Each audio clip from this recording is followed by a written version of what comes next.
भट्टी साहब, हुकूमत ने अपने मकासद पूरे कर लिए हैं। आपके चेहरे पे शिकस्त है, ट्वीट्स आपकी पढ़ रहा हूँ मैं, आप शिकस्त खोरदा बैठे हुए। मसला क्या, पार्लियामेंट का हक है, उन्होंने कर दिया। और क्रेडिट फुल दे मौलाना फजल रहमान को, उन्होंने ऐसा लगाया पीटीआई को अपने आगे, ना वो कोई प्रोटेस्ट कर सके, ना चू कर सके, ना चला कर सके।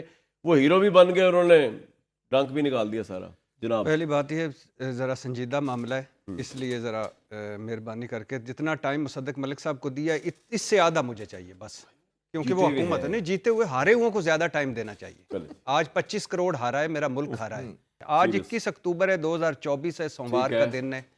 आज स्याह तरीन दिन है इस मुल्क के लिए। ठीक है, इस आइन का स्याह तरीन दिन है, इस अदलिया का स्याह तरीन दिन है, इस जमहूरियत का स्याह तरीन दिन है, इस वोट की इज्जत का स्याह तरीन दिन है।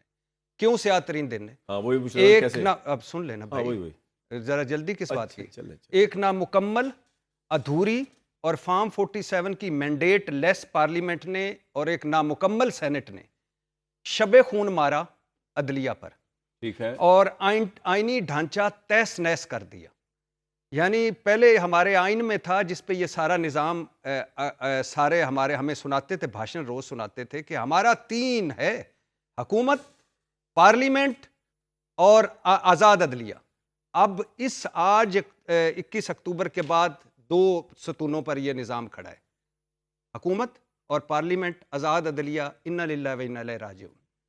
अब आ जाइए 26वीं आइनवी तरमीम, एक जस्टिस मुनीर इनसे हजम नहीं हो रहा, हालांकि जस्टिस कयूम भी थे इसमें, जो टेलीफोन कर करके भाईजान की करम है।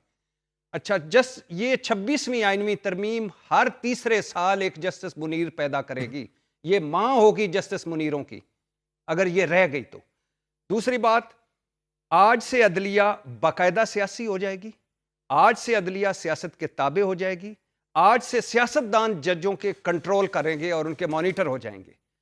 और ये जो अमेरिका, बरतानिया, यूरोप उधर से जिस तरह ये कर रहे थे, खुदा की कसम कोई जुर्रत ना करता अपनी अदलिया के साथ, अगर जिस तरह ये कर रहे थे, और जिस तरह जिस मीडिया में मैं भी शामिल हूँ, जिस तरह शर्मनाक तरीके से वो बाल टू बाल कमेंट्री कर रहा था, मैं हैरान था कि कौन सा हमारा पूरा मीडिया कि जो कल तरमीम जो पास हो रही थी, कि कौन सा ऐसा काम हो रहा है कि हमारा बुनियादी ढांचा तबाह कर रहे हैं। और वजह क्या है बुनियादी ढांचे की? वजह यह है कि जस्टिस मंसूर और जस्टिस मुनीब को चीफ जस्टिस नहीं बनने देना। पहला था फायज इसा काजी को रखना है, फिर है जस्टिस मुनीब और जस्टिस मंसूर को चीफ जस्टिस नहीं बनने देना, फिर है कि अब जो आईनी बेंच है, जो पहले आईनी अदालत थी, उस आईनी बेंच में अब इनके जजेस होंगे।